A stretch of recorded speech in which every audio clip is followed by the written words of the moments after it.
महानगरपालिका प्रशासनाने धोकादायक झाडे व त्यांच्या फांद्या तोडाव्यात.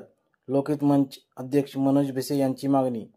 सांगली, मिरज आणि कुपवाड शहर महानगरपालिका क्षेत्रामध्ये रस्त्याच्या कडेला हजारो झाडे आहेत. त्यापैकी अनेक झाडे ही रस्त्यावर झुकलेली असून त्याच्या फांद्या वाहतुकीस धोकादायक आणि अडथळा ठरत आहेत. त्यामुळे अशी धोकादायक झाडे आणि धोकादायक फांद्या महानगरपालिकाने प्रशासनाने पावसाळ्याच्या पार्श्वभूमीवर तोडाव्यात, अशी मागणी लोकहित मंचाचे अध्यक्ष मनोज भिसे यांनी केली आहे.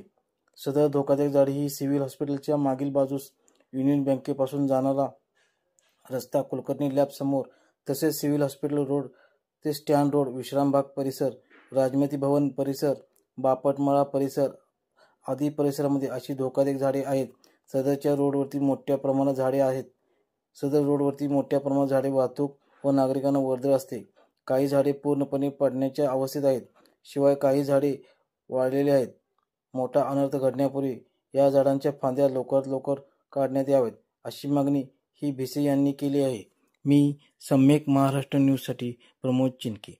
अशा नवीन बातम्यांसाठी आपल्या चॅनलला सबस्क्राईब करा. धन्यवाद.